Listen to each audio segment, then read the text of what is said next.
This is your daily briefing. You're most welcome to it. Perfect storm to kick us off. Last word on Spurs, quoting Alistair Gold. I wouldn't be shocked if Spurs are keeping a close eye on the Adama Traore situation with regards to a late move if Brian Gill heads off on loan.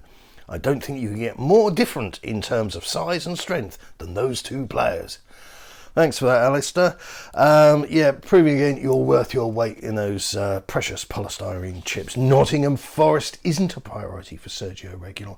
This might be Fabrizio Romano's phrasing, but does this reflect the culture at Spurs? And I keep on saying it to you, the culture of any business doesn't come from the guys in the loading bay, it trickles down from the boardroom. And we've got this luxury health spa, HOTSPUR way, and many players over the years have had to be prized off of the premises, kicking and screaming. This just looks like another one. Sergio isn't the required standard for Spurs, really needs to prove himself good enough to be in the Premier League. If I were him, I'd look at Nottingham Forest and think to myself, well, Oliver Skip went to Norwich and he did pretty well.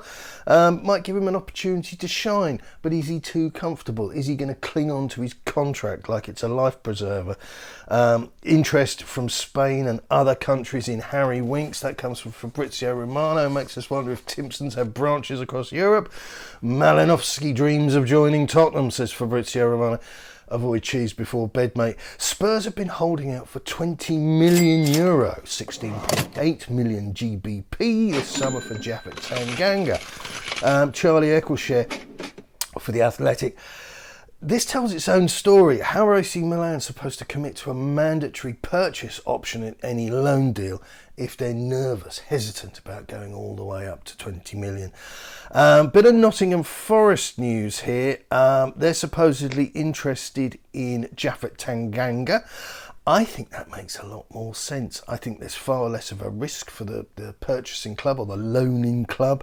Spurs need to dump that obligatory thing to buy clause. Nobody's going to go for that. And then we've got Lazio pushing for Sergio Reguilon, expected in the next couple of days. A decision, that's from La Gazzetta dello Sport.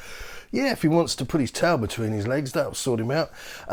Spurs' latest transfer targets, you know what I'm talking about. We covered them yesterday. Uninspiring gaggle of leftovers, but brace yourselves for possibly days.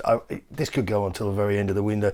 I can see that boy from Everton going to Chelsea, by the way. Far too much money. Charlie Eccleshare for The Athletic spews out 2,650 words.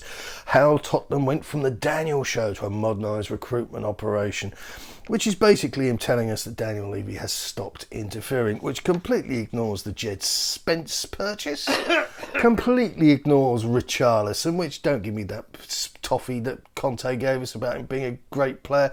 Didn't answer the question straight. That's what I would do if I was in the press room.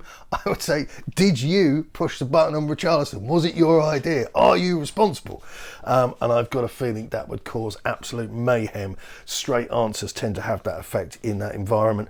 And Sessignor's selection, I think that's another, put him in the shop window because the players had not a very good footballer, sorry.